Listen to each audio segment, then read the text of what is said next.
Assalamualaikum warahmatullahi wabarakatuh. Shalom, Om Swastiastu, Namo Buddhaya, salam kebajikan untuk kita semua. Halo, insan dikti dan sobat Kedereka di seluruh Indonesia. Kembali lagi di podcast Dikti Menyapa. Dan kali ini kita akan mengobrolin seputar dunia inovasi yang menarik ya. Setelah banyak sekali yang kita sudah bahas di episode sebelum-sebelumnya. Dan kembali lagi bersama saya Velia, bersama narasumber yang inspiratif dan juga inovatif di bidangnya, yaitu Mas Widya Priyahita, seorang rektor UNU Yogyakarta dan juga merupakan seorang staf sus Menteri Sekretaris Negara. Boleh kita sapa ya. Halo, selamat siang Mas Halo Mbak Widya. Melia. Halo, Terima gimana kasih Mas? undangannya. Halo sobat Kedereka ya, Sobat Kedereka atau Insan Insan Dikti. Dikti semua. Oke, gimana kabarnya Mas Widya? Alhamdulillah kabar baik. Senang bisa datang ke sini. Nanti kita ngobrol. Ada beberapa ide yang ingin disampaikan. Juga pengen dengar update dari Kedereka. Oke, wow, udah tahu ya Mas kita mau ngobrolin apa Iya, berarti.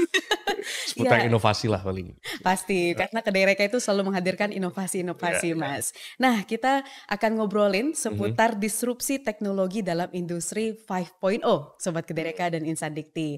Dan Mas Widya ini adalah salah satu praktisi yang pakar sekali di bidangnya. Dan mungkin sebelum kita ngobrol-ngobrol, Mhm. boleh diceritain Mas Widya sekarang kesibukannya apa, Mas? Iya, tadi udah disampaikan. Pertama saya sebagai rektor UNU Yogyakarta, Nahdlatul Ulama Jogja, sejak tahun lalu. Jadi ini bulan ke-13 Mbak, baru setahun lebih sedikit lah. Oke. Kemudian juga aktif sebagai staf sus di Kemensetnek.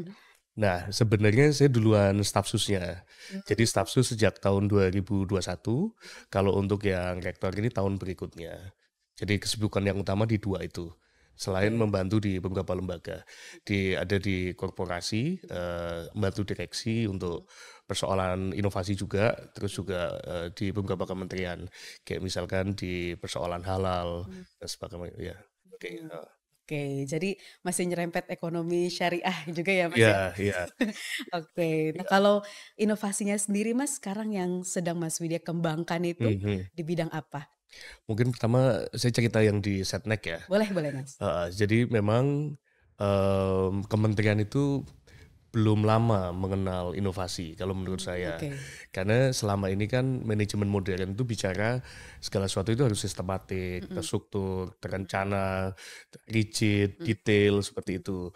Nah, dunia inovasi hari ini itu justru bertolak belakang dengan konsep-konsep yang dulu dianggap baik, yang di manajemen modern itu. Sekarang kan butuh keberanian untuk mengambil risiko, agility, terus kemudian butuh dobrakan. Kalau dulu melanggar aturan itu dianggap sebagai sesuatu yang buruk. Kalau sekarang inovasi itu kan sebenarnya berbuat inovatif, Iya. perilaku inovatif itu kan sebenarnya berbuat dari keluar dari zona yang nyaman, Mbak, Mmm, dari kebiasaan. mmm, Dulu itu justru dianggap buruk, tapi sekarang justru mhm, dianggap baik.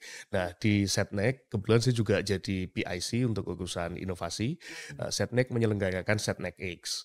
Nah, mmm, itu sebenarnya inovasi kelembagaan. Bagaimana mhm, membuat pekerjaan itu jauh lebih efisien, efektif, dan produktif. mhm, Misalkan kalau seseorang biasa menjalankan sesuatu mhm, dalam 3 hari, gimana kita bisa buat dalam sehari. Kalau proses bisnis itu 1 bulan, gimana itu bisa tuntas dalam waktu 7 hari. Nah, dulu awalnya kita sosialisasi dulu, apa sih pentingnya inovasi, kayak mhm, Kedereka ya, mhm, lewat podcast segala mhm, macam. mhm, Kenapa kita harus berinovasi? Benefitnya apa sih gitu. Terus kemudian kita bikin pendaftaran siapa yang mau menjadi inovator. Nah, kemudian difasilitasi itu. Yang kami undang mhm, selain internal SDM, itu juga kita ngundang para industri. mmm, Karena kami sadar jangan sampai kemudian kita ngajari sesuatu yang nggak pas gitu. mhm, mhm, Yang canggih, yang hebat di dunia mhm, inovasi itu kan industri. mhm. Jadi SDM di Setnek dipertemukan dengan industri. Mereka belajar langsung dari Oke. para pakar inovasi yang sudah melakukannya. Kemudian diajari lebih dari 3 bulan soal bagaimana merumuskan masalah, Mmm, merumuskan proses bisnis yang baru, terus kemudian memvalidasi ide dan segala macam. Kemudian kita bikin kompetisi, mereka ajukan proposal, 10 terbaik itu didanai untuk menjalankan inovasinya. Nah, alhamdulillah sukses. Tujuan pertama memang menghasilkan produk inovasi, tapi lebih dari itu mempopulerkan inovasi di kalangan pegawai. Kemudian untuk yang lain, saya pernah singgungan inovasi itu misalkan pengembangan Solo Technopark. Hmm. Nah, ikut bantu Mas Wali. Jadi dulu kan Solo Technopark itu sempat vakum karena ditinggal oleh Pak Jokowi, kemudian vakum dan kita ingin hidupkan kembali. Nah, ada beberapa prinsip kunci, Mbak. Jadi kenapa waktu itu vakum? Dulu kalau kita googling Solo Technopark, itu yang muncul tuh kalau nggak tempat uji nyali karena tempatnya sepi, suwung, nggak ada yang datang gitu ya. Atau kalau nggak shelter COVID. Jadi mereka bikin produk itu nggak laku di pasaran. Mereka latih orang, setelah latihan itu orangnya nganggur. Nah ternyata mereka bikin produk kenapa nggak laku itu karena mereka bikin yang mereka bisa, bukan yang dibutuhkan oleh pasar. Oke. Mereka ngelatih orang, ya aku bisanya ngelatih ini. Akhirnya ya itu yang dilakukan, padahal itu tidak dibutuhkan, akhirnya nganggur. Nah pertama kali kita datang, yang kita coba itu mengubah paradigmanya. Jadi kita harus start from the end, end-nya itu market. Jadi following the market need. Sebenarnya market tuh butuhnya apa sih? Inginnya apa sih? Ya itu yang kita sediakan sehingga match. Jadi seringkali persoalannya soal apa mismatch aja gitu. Ketika sudah match, otomatis akan berubah. Jadi kayak misalkan di Solo Technopark tuh ada hanggar besar banget gitu ya, apa kayak ruangan besar, sepi. Itu dulu untuk kayak apa pameran segala macam, setahun paling cuma 3 kali. Terus saya ditanya, Mas Yudha kita bikin program apa ya di sana? Jangan, justru karena kita terbukti tidak cukup canggih mengelola program, kita nggak usah. Justru program yang yang ada kita tutup aja. Nah kita undang industri. Jadi yuk kita undang e-commerce. Mereka jadi tenan, terus kemudian terserah mereka mau bikin program apa. For free lahannya silahkan. Terus kita ngundang startup kesehatan, startup game. Ini saya nggak tahu sampai boleh nyebut merek apa nggak, hati-hati. Terus kemudian ada beberapa bank gitu ya. Akhirnya kemudian jadi penuh tuh. Ruangan yang kosong itu akhirnya penuh dengan tenan. Nah tenan-tenan itu bikin program. Nah, kalau para industri bikin kegiatan kan luar biasa tuh, kreatif, segala macam ya. Akhirnya dalam setahun kunjungannya meningkat drastis. Dan ketika sudah meningkat drastis, kerjasama semakin pesat karena oh ada crowd, orang suka kan, wah ini kalau aku jualan di sini laku, kalau aku investasi di sini juga akan menguntungkan dan segala macam. Akhirnya kemudian tenannya yang awalnya gratis jadi bayar. Waktu itu kita masuk dalam 6 bulan tuh, jadi biasanya mereka ngelola dana 11 M per tahun 80% APBD. Kita masuk dalam 6 bulan itu menghasilkan 130 M. Dari 23 MOU melibatkan 38 mitra. Nah, jadi sebenarnya sebegitu magicnya inovasi dan kolaborasi. Jadi inovasi itu membuat bisnis model jauh lebih produktif. Jadi kita out of the box gitu ya, keluar dari kebiasaan. Sebenarnya inovasi kan itu membuat lebih efisien, efektif, produktif. Tapi itu bisa jalan kalau kita berjejaring. Jadi bukan kerja sendirian. Nah Oke. contohnya itu ya Solo Technopark dalam 6 bulan tahu-tahu dari biasanya 11 M masuk 130 M, masuk 38 industri. Dan sekarang kayaknya jadi salah satu yang terbaik di Indonesia, jadi rujukan. Dan itu berkat inovasi, berkat kolaborasi. Nah sebenarnya spirit itu yang kemudian ingin coba saya bawa ketika kemudian saya dapat amanah menjadi rektor di UNU Jogja. Jadi waktu itu pertama kita coba review visinya, kemudian kita sesuaikan, kita review dan sesuaikan juga strateginya. Sekarang visi kami tuangkan dalam tagline supaya mudah Mbak dipahami gitu, Apa diingat. tuh, Mas? Becoming the leading professional hub and future-oriented university. Jadi ada dua. Yang pertama jadi professional hub. Yang kedua berorientasi masa depan. Nah, satu-satu ya. Yang professional hub itu satu, UNU itu didirikan, didedikasikan untuk mencetak para profesional. Khususnya kalangan Nahdien, tapi secara umum ya masyarakat Indonesia. Jadi memang goal-nya itu mencetak profesional. Jadi kan ada setidaknya biasanya mandat universitas itu ada 4. Apakah dia fokus ke akademik, ikut terlibat dalam pengembangan ilmu pengetahuan, bikin teori, paten, segala macam.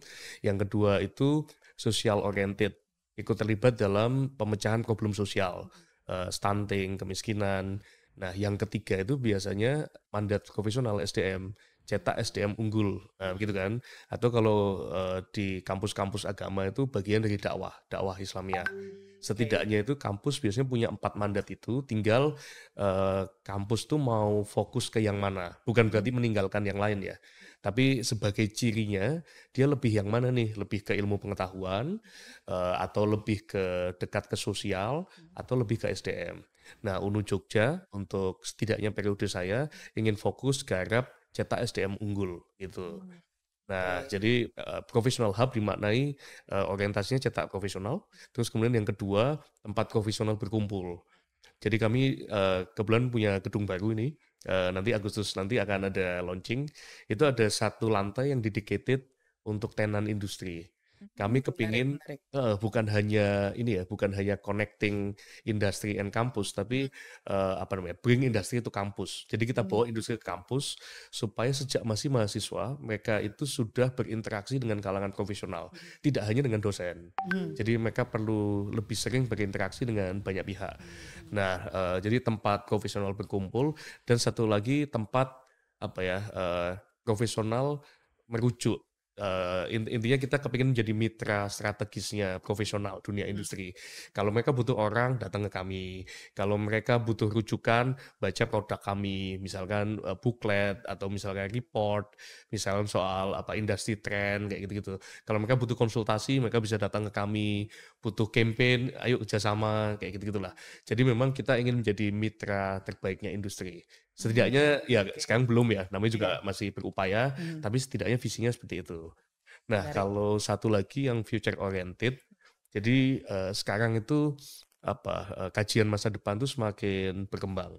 Kajian masa depan itu intinya dua, how to predict and anticipate the future. Jadi predicting and anticipating. Kita forecasting sama Mhm. satu lagi itu sebenarnya scenario making. Nah, ini semakin penting, tapi namanya di Indonesia belum banyak yang nggarap Mhm. gitu dan kita kepingin gitu mulai menggarap isu-isu masa depan. Eee, Oke, jadi menarik lewat visi besarnya untuk iya, bisa jadi partner industri terbaik mhm gitu ya mhm Mas ya. mhm, Artinya kalau udah ada inisiasi untuk bringing industries to the campus mhm atau bawa industri ke kampus, mhm lalu selanjutnya aksi apa nih Mas? Biar dosen-dosen, researcher di kampus ini mhm, bisa lebih kenal oke, dengan kebutuhan industri ataupun dari mhm mahasiswanya juga strateginya apa mhm. Mas? Tadi visi itu kita tuangkan menjadi kita turunkan, Mhm. kita punya strategi itu 5 go. Oke. Pertama itu go inovatif, Mhm. jadi harus inovasi, Mhm. harus berinovasi. Apa ya, kita kepingin bukan hanya out of the box, tapi without box. Jadi semua kita review, pengajaran apa, ada nggak cara baru yang lebih efisien, efektif, produktif. Mmm. Yang kedua, go digital. Oke. Jadi inovasi itu terkait erat dengan penggunaan teknologi terkini ya, karena itu akan apa, boosting inovasi, hasilnya bisa jauh lebih cepat. Sekarang kan Mhm. ada AI, itu Mhm. juga luar biasa, machine learning, blockchain dan segala macamnya itu. Jadi go inovatif, go digital. Yang ketiga itu kita go collab, kolaborasi, intinya gitulah. Mhm. Jadi, nggak mungkin kita kerja sendiri. Betul. Jadi, kita harus inovasi, manfaatkan teknologi, berjejaring. Kemudian, make sure kerjasama itu akan sustain kalau profesional. Jadi akuntabel dan segala macamnya lah. Karena, mungkin kita bisa kolaborasi dalam waktu segera, tapi belum tentu berkelanjutan. Nah, Mmm. akan lanjut atau enggak itu tergantung seberapa kita profesional. Ya, yang kelima, go global. Sebagaimana nganu ya, keinginan Mas Menteri dan Pak Dirjen. Jadi, itu strateginya. Terus kemudian ditanya apa yang dilakukan untuk ini rekayasa Mhm. dosen, mahasiswa supaya jauh lebih aktif gitu. Mmm, jadi seluruh aktivitas yang dilakukan oleh kampus itu sebenarnya tujuan utamanya kan visi, Betul. mencetak profesional unggul. Nah sekarang gini, seorang profesional itu tidak mungkin dilahirkan semata-mata dari kelas saja. Dia harus berinteraksi dengan dunia industri. Terus kemudian pembelajarannya juga tidak bisa academic oriented. Ternyata berdasarkan, banyak kajian, itu less than 5% yang akan jadi akademisi. Jadi lulusan kampus yang jadi akademisi itu sebenarnya 5%. Tapi, Oke. kampus secara umum kan banyak yang sangat academic oriented ya. Mhm. Nah, padahal hanya 5% yang jadi akademisi Mmm. gitu. Nah, kampus kita tidak ingin, academic oriented, Mhm. kita ingin professional oriented, maka engagement dengan profesional itu diperkuat. Jadi perancangan kurikulum dilakukan bersama dengan profesional. Profesional. Terus kemudian pengajaran juga kita lagi rekrut dosen-dosen profesional. Cita-cita kita 50% dosen itu profesional, 50%-nya lagi itu akademisi. Nah, jadi Oke. mereka tandem. Terus kemudian ada pemagangan dan segala macam. Ini salah satu contoh ini ya, yang usaha kita yang sebagai flagship program. Tahun lalu bulan November itu kita bikin Unu Jogja Industry Forum. Waktu itu juga Pak Dijen sempat hadir, memberikan sambutan secara online. Terima kasih. Nah, itu dalam satu forum kita mengumpulkan 80 pimpinan perusahaan. Para CEO hadir. Nah, kalau ini kayaknya nggak apa-apa ini, agak aman nyebut merek. Jadi waktu itu ada Microsoft, ada Huawei, ada Unilever, terus kemudian startup lokal ya, kayak misalkan lokal tapi internasional kayak Alami, the biggest fintech, syariah Yes. fintech in the world. Terus kemudian ada Goto, Gojek, terus kemudian banyak TeleCTG. Jadi ada industri sekitar 80, para CEO-nya hadir. Terus kemudian di forum itu kita langsung MOU dengan 40 di antaranya. Nah, Oke. kerjasama itu apa sih gitu? Ya pemagangan, yuk kita ngadain riset bareng. Kalau mereka butuh strategi campaign, yuk kita lakuin bareng. Butuh literasi, ayo. Misalkan ya yang sudah Mm-mm. kita kerjasama dengan BSI. BSI itu kan butuh mengakuisisi customer bank konvensional. Mm-mm. Nah, strategi utama mereka adalah literasi. Kenapa orang nggak pakai bank syariah? Karena nggak tahu. Sesimpel itu. Ya sudah kita beritahu. Makanya mereka melakukan literasi gencar-gencaran. Kemudian kita membantu BSI melakukan literasi. Di sisi yang lain, sebenarnya dari kerjasama itu juga pemahaman dosen, civitas itu menjadi meningkat tentang apa itu keuangan syariah. Jadi ini win-win. BSI-nya Mm. kebantu, kita juga kebantu. Terus kemudian juga kerjasama pemagangan, ya misalkan Unilever kita sekarang dapat kuota 15, Dikti sangat bantu ya. Jadi kan ada yang creating opportunity atau kalau enggak ya manfaatkan aja. Jadi manfaatkan peluang atau membuat peluang. Manfaatkan Mm-mm. tuh misalkan Dikti punya program, kita tinggal daftar, itu Mm-mm. manfaatkan. Dan Dikti sangat bantu. Nah di luar itu kita juga ingin buat sendiri nih peluang-peluang dengan kerjasama sendiri, minta kuota sendiri seperti itu. Oke, jadi memang kalau berangkat dari visi misinya ya Mas ya, Hmm. itu dari go digital, go collaborative, Heeh. sampai go global itu Heeh. kayak naikin anak tangganya gitu ya Mas Iya, ya. iya. Nah, Ya, eh, ya bisa naik tangga mm, atau mm. sekaligus paralel semuanya itu. Oh, Jadi oke. nggak untuk go global itu tidak harus Mm, menunggu semuanya beres. Kayak yang tadi saya bilang kita kan future oriented. mm, Tahun lalu 3 bulan setelah saya dilantik, alhamdulillah kita MOU dengan Uni Emirat Arab, pendirian School of Future Studies. MOU-nya sudah, kita MOU di Abu Dhabi, waktu ya. itu juga disaksikan 2 kepala negara. Nanti akan didirikan MBZ School of Future Studies. Bahkan Keren keren Mas. nama Mm, kampusnya itu pakai nama presiden sana tuh. ya. Nah, sebenarnya sekolah apa sih ini gitu? Ini adalah sekolah yang mengajarkan ilmu-ilmu yang dibutuhkan ke depan, Mm, tapi belum banyak diajarkan di kampus lain di Indonesia. Nah, oke. misalkan apa? Carbon trading, kita masih bingung mau belajar Mm, kemana ya gitu. mm, Atau misalkan human robot interaction, blockchain, rekayasa genetika, edit DNA, yang aneh-aneh itu. Nah, itu kan belum banyak tapi sebenarnya dibutuhkan. Nah, kita kepingin kembangkan ilmu-ilmu tersebut. oke. Sekolah ini nanti punya 4 pilar. Yang pertama itu kita nyebutnya Institute for Future Scenario. Jadi ini Mm, kayak pusat studi. mm, Tugasnya 2, yang tadi saya bilang Mbak di awal. mm. Jadi predicting and anticipating. Jadi forecasting sama scenario making. Di dunia pertanian apa yang akan terjadi ya, bagaimana antisipasinya ya. Oh, lahan terbatas, kita vertical farming misalnya kayak gitu. Yang kedua tuh ada namanya Lab for Future Technology. Jadi tempat menghasilkan teknologi-teknologi terkini yang dibutuhkan untuk mengatasi persoalan di lapangan. Yang ketiga, Academics for Future Science and Skill, yaitu degree dan non-degree. Jadi kayak misalkan S1, S2, S3, atau professional certification, dan segala macam. Nah, yang Oke. keempat, hampir mirip dengan kayak begini, Mm, Creative Powerhouse for Ethics and Values Literacy.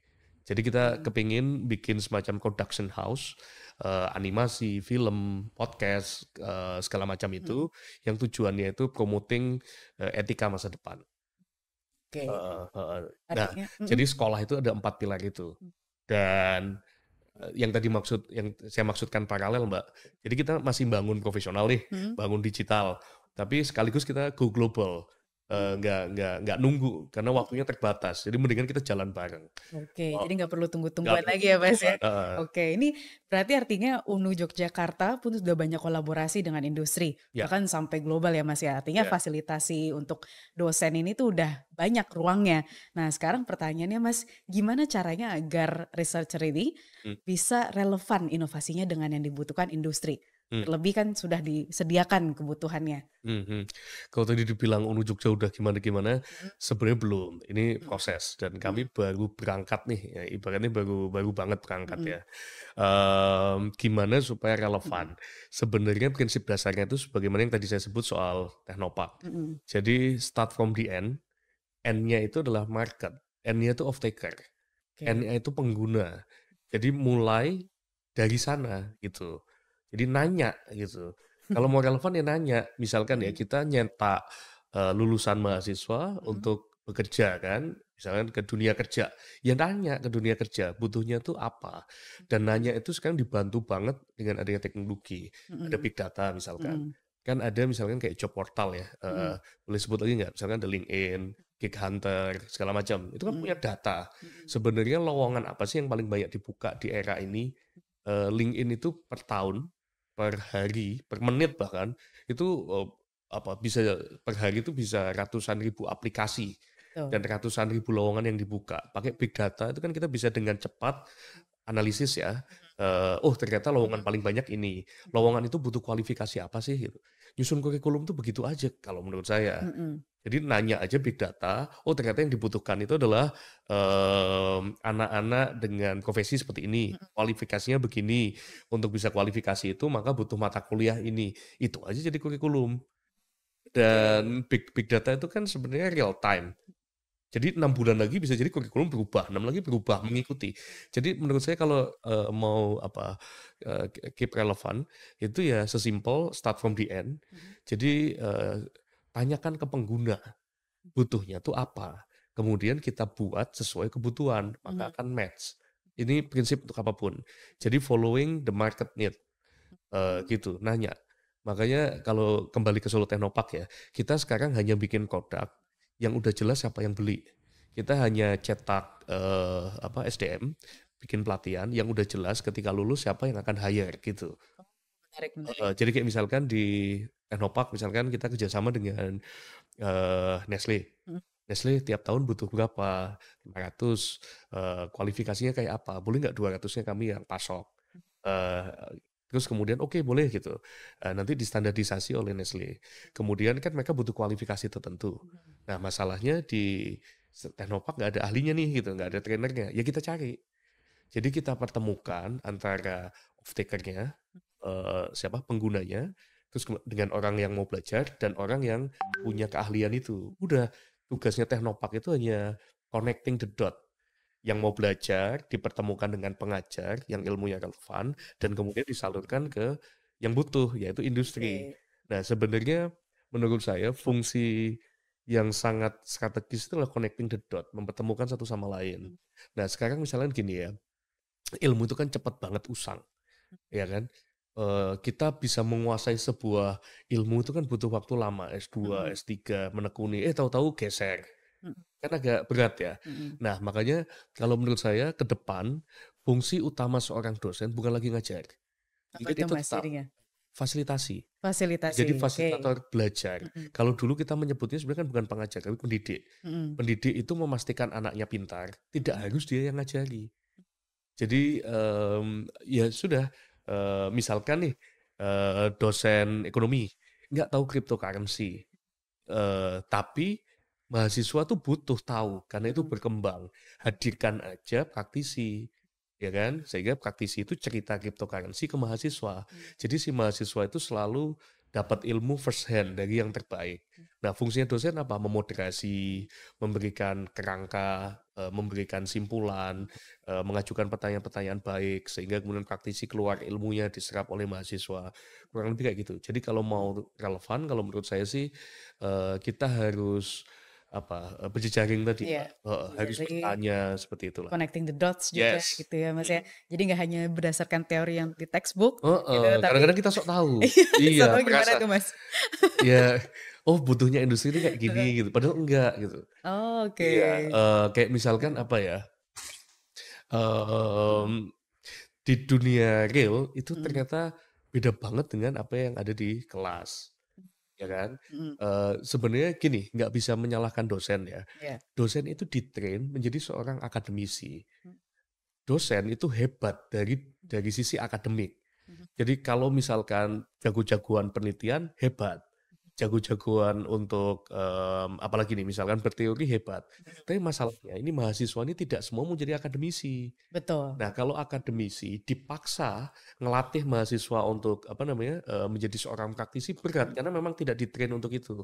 Makanya kemudian ya udah urusan teori, membangun konsep segala macam pasrahkan ke mhm. akademisi, tapi sisi yang lain itu pasrahkan ke praktisi dan kemudian mereka kerjasama sehingga mahasiswa jadi, lengkap ilmunya Oke, gitu. ini juga salah satu metode yang sudah diterapkan oleh UNU ya, Mas, ya. Lagi Jadi berupaya. lagi berupaya, oke semoga lancar ya, Mas, Amin ya. amin. Dan karena memang saya sendiri kan pernah jadi mahasiswa pasti ya, Mhm Mas, ya. mhm mhm. Memang itu sih, nggak semuanya yang dibutuhkan di industri itu sesuai dengan apa yang kita dapat di Mmm, kelas, mhm gitu. mhm. Terutama kan sekarang nggak hanya hard skill-nya aja Ya yang bisa diserap di lapangan kerja, ya, tapi kan soft skills juga soft skill juga. bisa mendukung gitu Betul ya, Mas, betul ya. betul. Nah, mungkin terakhir Mas Widya, karena tadi kita Mhm. udah dapat banyak insights ya gimana caranya biar bisa berkolaborasi dengan industri, strategi apa yang bisa Mhm. diterapkan di kampus dan lain-lainnya. Mungkin kalau dari Mas Widya sendiri ya, terakhir apa yang Mas Widya mau sampaikan ke dosen-dosen agar tidak takut untuk stay in the box tapi lebih ke out of the box Mhm. ke depannya? Kalau kita nggak enjoy, kita merasa terbebani, kita Mhm, merasa tertekan, itu berarti ada yang salah oke. dengan apa yang kita jalani. Mhm, Saya percaya inovasi, kolaborasi, mhm, itu kemudian go digital kayak gitu, itu tuh menguntungkan dan menyenangkan. mhm, Kalau enggak, berarti ada yang salah. Dan yang salah itu bukan konsep go inovatif, go digital, dan go collab-nya, mhm, tapi pelaksanaannya. oke. Karena seharusnya itu menyenangkan, harusnya win-win, everybody Mhm, happy. Kayak program Kedereka misalkan ya. mhm, Jadi sebenarnya kita kerjasama dengan industri, dosen kerjasama dengan industri menyenangkan. Kenapa? Karena dosen mengalami keterbatasan dana. Sehingga segala sesuatu menjadi sulit ya. mhm, Mau ke lapangan bingung, mau penelitian eksperimen bingung, industri punya duit, ya kan? Jadi bertemu, kerjasama. yes. Nah, kalau kita kerjasama, prinsipnya itu harus kompromi. Jadi kita punya kepentingan, dia punya kepentingan, yuk kita, wujudkan kepentingan bersama. Mhm, Jadi kita nggak bisa egois. Jadi apa ya, dosen itu, orientasinya nulis jurnal, mhm, orientasinya mengajar, mhm, kemudian, industri itu orientasinya ya nganu lah, apa, making money, yes. profit, dan segala macam. Mau kerjasama dengan ego masing-masing nggak bakal ketemu. Mhm, Kita ambil titik tengah. mhm, Misalkan, yuk kerjasama bikin teknologi tertentu yang itu membuat proses produksi di dunia industri menjadi mhm, lebih cepat. mhm, Nah, kemudian hasilnya itu nanti bisa ditulis, dikonversi menjadi jurnal misalkan. mhm, Jadi pinter-pinternya kita bersiasat atas kerjasama tersebut. Sehingga nggak kemudian kita bekerja hanya untuk industri atau kemudian kita memaksakan. mhm. Kayaknya kalau itu terjadi, harusnya inovasi, digitalisasi, kolaborasi itu menjadi sesuatu yang menyenangkan dan menguntungkan semua pihak. Kalau enggak berarti ada yang salah nih, Ada yang gitu. salah, oke. Heeh, Jadi intinya harus ada simbiosis mutualisme iya, gitu ya, Mas, ya. mhm mhm. Dari akademisi pun juga dapat membuat jurnalnya gitu Benefit kan, misalkan, benefitnya iya gitu kan, dan juga industri dapat iya implementasi dari iya iya. inovasinya Ini gitu. mumpung di ini ya, mumpung di mana namanya, di Dikti, Oke, saya gimana, mau Mas? ngasih masukan. Apa tuh, Mas? Jadi tapi sebelum ngasih masukan mau apresiasi. Oke. Saya, kerap bertemu dengan industri dan Mhm, mereka sangat mengapresiasi atas kebijakan yang dikembangkan oleh Mas Menteri, Pak mhm, Dirjen, dan seluruh pimpinan mhm, di Kemdikbud. mhm, Jadi membuat pendidikan itu mhm, selain punya, tujuan dasar kayak budi pekerti dan segala mhm, macam, tapi juga relevan. mhm, Jadi bukan hanya budi pekerti dan segala macam, tapi relevan itu dalam artian mempersiapkan mhm, mereka masuk ke dunia the real world, mhm, yaitu dunia kerja dan segala macam. Dan itu mhm, saya sering mendengar apresiasi itu dari industri dan saya ikut happy dengan itu. Selamat, mudah-mudahan semakin besar maslahatnya. amin Nah, amin. yang kedua yang agak spesifik, saya senang sekali mahasiswa sekarang melakukan aktivitas apapun tuh bisa dikonversi menjadi SKS. Betul. Dulu enggak, zaman saya tuh enggak. Iya, Jadi zaman saya kalau juga mau enggak, Mas. iya, kalau mau jadi aktivis itu harus mengorbankan kuliah. Oke, Kemudian ya kan, jadi baik. kayak kemudian mau ikut lomba misalkan lomba robotika, lomba Mhm, bisnis plan. Kalau kita juara itu tidak bisa dikonversi menjadi SKS. mhm, Sekarang dengan konsep Merdeka Belajar itu bisa. Kemudian dulu nggak ada kesempatan magang, kalau ada tidak difasilitasi. Semua program itu saya pikir bagus, perlu dikembangkan dan saya selaku bagian dari insan Dikti menyambut sangat baik, mengapresiasi. Nah, masukannya kan sudah ada ini ya, apa, Merdeka Belajar. yes, Mas. Itu kan nyasarnya ke mahasiswa. Kalau bisa yang merdeka-merdeka itu juga diberikan ke dosen gitu. Oh, Jadi oke. aktivitas dosen non akademik Mhm, itu juga tolong dikonversi menjadi mhm, gitu sama halnya mahasiswa. mhm, Nah, dengan kayak begitu nanti mereka bisa keluar dari rutinitasnya. oke. Karena seorang pegawai bagaimanapun dosen itu juga bagian dari pegawai ya. Mhm, Itu masih terikat dengan KPI, mhm, masih terikat dengan skema insentif disinsentif. mhm, Nah, kalau misalkan KPI dan skema insentif disinsentif tidak berubah, mhm, maka agak sulit tuh mau dimotivasi kayak apa. oke. Jadi KPI-nya diubah dong. Misalkan kalau bikin riset yang berorientasi industri, kumnya juga besar. Bukan hanya nulis di Scopus Mhm, gitu. mhm. Jadi kalau itu semua dilakukan, saya pikir akan tambah mantap hasilnya. Oke, luar biasa. Kita Mhm. boleh kasih tepuk tangan Sadikti Sobat Kedereka ya ke Mas Widya. Ada banyak banget hal yang kita obrolin dan juga insights yang kita dapat dari Mas Widya. Ini keren banget Mas. Semoga ini bisa jadi pencerahan untuk para researchers dan terutama bagi Sobat Kedereka yang sekarang lagi ada program Innovation Fund Mas. Manfaatkan, Nah, manfaatkan manfaatkan. ya. Biasanya Yes, kan kita cari sendiri itu sulit. yes Nah, ini ada yang betul. mencarikan, kita tinggal Betul. manfaatkan. Yes. Sayang kalau enggak. Nah, udah ada Mhm, bisnis case-nya justru Mas Widya mhm. dari industri Nah, ya yang tuh. ternama juga. Mhm, Jadi tinggal dimanfaatkan peluangnya oleh para dosen ya atau insan perguruan tinggi dimanapun Anda berada. mhm. Jadi mungkin itu Ya, salah satunya Mas Widya thank ya yang you. bisa kita obrolin kali ini Mhm. dan tentunya Mas Widya kita menunggu lagi inovasi-inovasi yang akan diberikan oleh UNU untuk memfasilitasi para dosen dan juga mahasiswa ke depannya agar bisa relevan dengan Oke, kebutuhan industri. ya. Tentunya Mas Widya, kami atas nama Kedereka dan juga Dikti Menyapa mengucapkan banyak terima kasih ke Mas Widya. Ya, jangan kapok-kapok Mas, Dengan senang main-main hati, ke dengan podcast senang Dikti hati. Menyapa ya. Dan tentunya kita semakin optimis ya, ini kalau rektornya seperti Mas Widya, insya Allah dapat mencetak lulusan-lulusan Amin, terbaik amin. nantinya bisa berkolaborasi dengan industri yang lebih relevan dan tentunya on point juga sesuai Mhm, dengan kebutuhannya apa gitu ya. ya Mas. Baik, Sobat Kedereka dan Insan Dikti, terima kasih banyak sudah menonton podcast Dikti Menyapa sampai akhir. Ya, kita sudah kedatangan tamu Mas Widya, seorang rektor UNU dan juga staf sus Menteri Sekretaris Negara.